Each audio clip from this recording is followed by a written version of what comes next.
नमस्कार. मी डॉक्टर मुक्तेश दौंड, नाशिकमध्ये मनोविकार तज्ज्ञ आणि व्यसनमुक्ती तज्ज्ञ म्हणून काम करतोय. आज 31 मे 2024 म्हणजेच जागतिक तंबाखू विरोधी दिवस.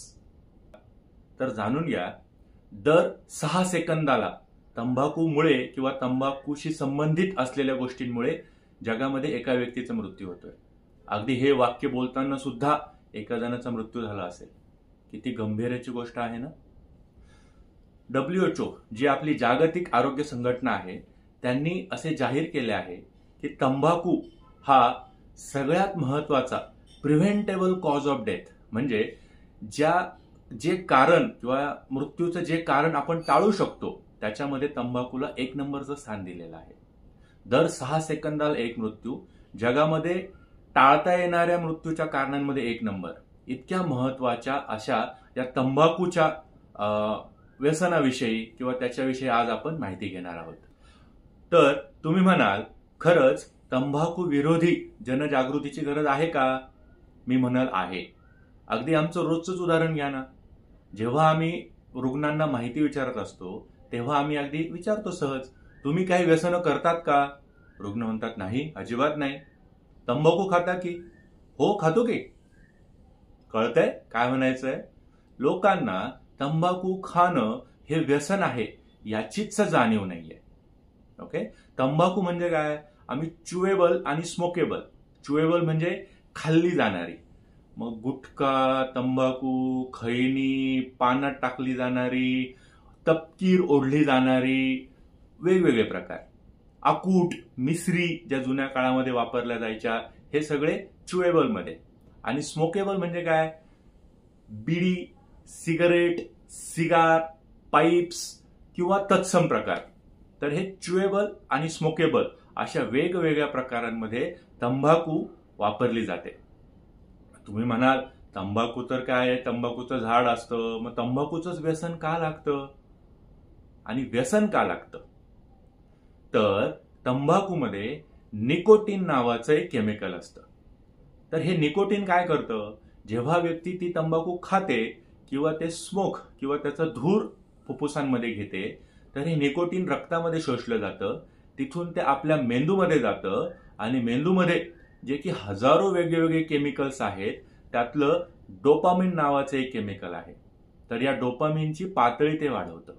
मग डोपामिन वाढल्यामुळं काय होतं? त्या व्यक्तीला छान वाटतं, रिलॅक्स वाटतं, जास्त अलर्ट झाल्यासारखं वाटतं, खूप सुख मिळाल्यासारखं वाटतं. ह्या ज्या काही भावना आहेत त्या स्मोक किंवा त्या निकोटीनमुळे आलेल्या असतात.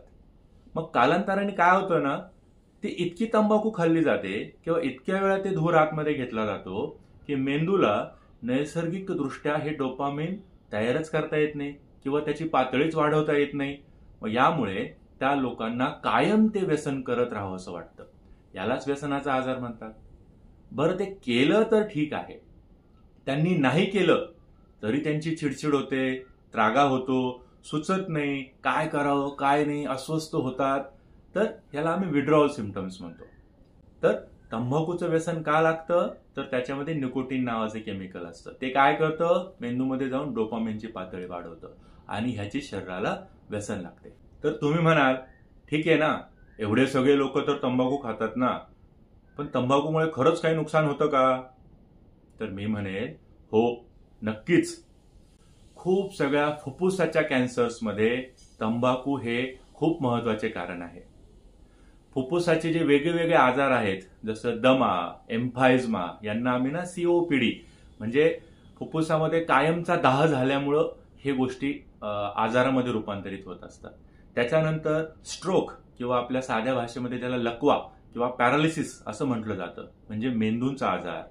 त्याच्यानंतर काही जणांना डायबिटीस होण्याचा धोका सुद्धा ह्याच्यामुळे असतो.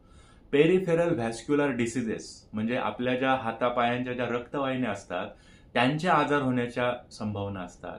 आणि मनोविकार तज्ज्ञ आम्ही जेव्हा सेक्सॉलॉजीमध्ये काम करतो तर सेक्स संबंधित समस्या सुद्धा तंबाखूमुळे खूप सर्वसामान्यतः आढळतात.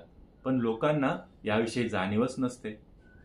बरं, आम्ही जेव्हा ही जाणीव करून देतो ना, त्यांचं म्हणणं असतं, त्याच्यामध्ये काय एवढं, बाकीचे तर इतके जास्त घेतात, इतके सिगारेट पितात, इतक्या वेळा तंबाखू खातात, आम्ही तर थोडंसंच घेतो, त्यांनी कुठे काय होणार आहे.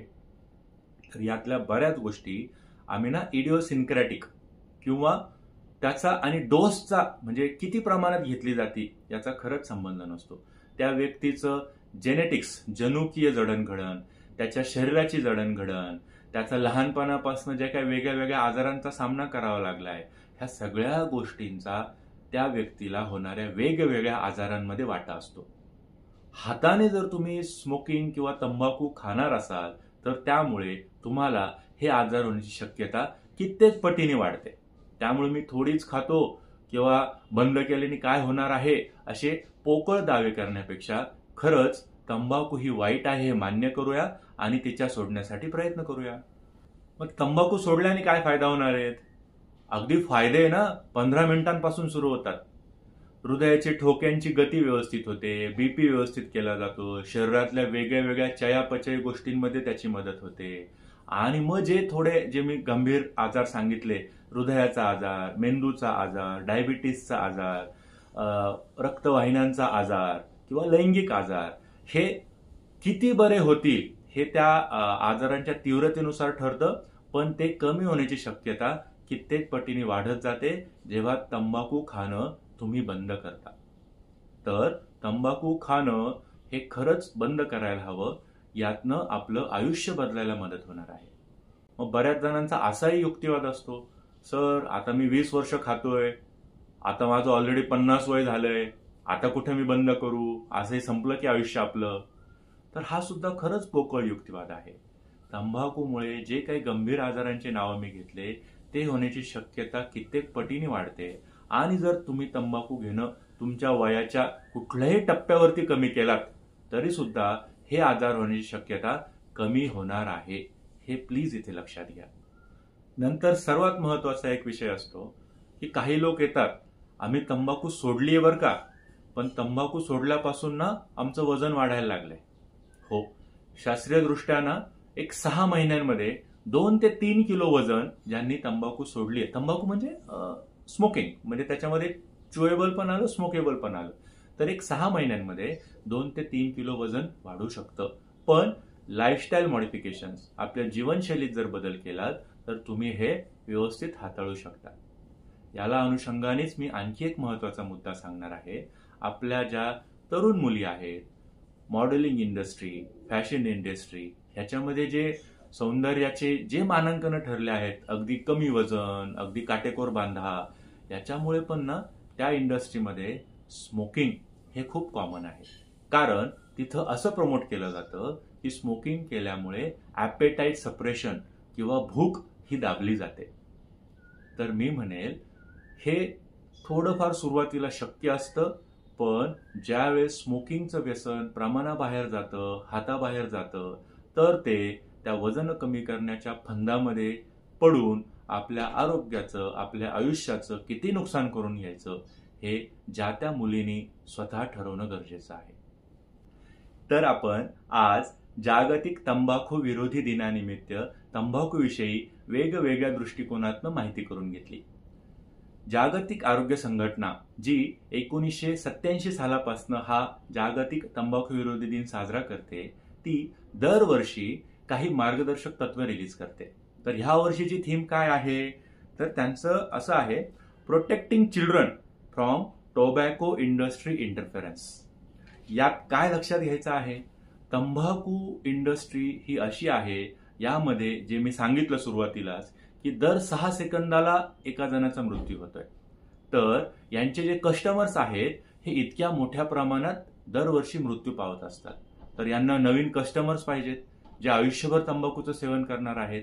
त्यामुळं बॉलिवूड ॲक्ट्रेस, खेळामधले वेगळे वेगळे प्रतिष्ठित लोक किंवा जे काही रोल मॉडेल्स आहेत ज्यांना आपली तरुण पिढी फॉलो करते, या लोकांना घेऊन हे लोक वेगवेगळ्या प्रकारे जाहिरातांचे भरपूर नियम आहेत, पण त्या नियमांना व्यवस्थित बगल देऊन तंबाखूची दिवसा ढवळ्या जाहिरात करतात. तर त्यांचा हा जो इंटरफरन्स किंवा आपल्या तरुण पिढीमध्ये जी त्यांची चढप चालू आहे त्याविषयी जनजागृती करण्यासाठी या वर्षीची थीम ठरवलेली आहे. मग यातनं महत्वाचा मुद्दा काय आहे? तरुणांमध्ये याविषयी जागृती करणे, सरकारला याची जाणीव करून देणे, जे पॉलिसी मेकर्स आहेत, जाहिरातींचे नियम बनवणारे आहेत, त्या लोकांना थोडेसे याचं सेन्सिटाईज करून देणं आणि सर्वात महत्त्वाचं आम्हांना, आपण जे सर्वसामान्य लोक आहोत, यांना जर या सगळ्या तंबाखूच्या दुष्परिणामांची जाणीव असेल तर तुम्ही स्वतःला, तुमच्या कुटुंबियांना आणि तुमच्या जवळच्या आप्तेष्टांना नक्कीच या गोष्टींपासून लांब ठेवाल. नमस्कार.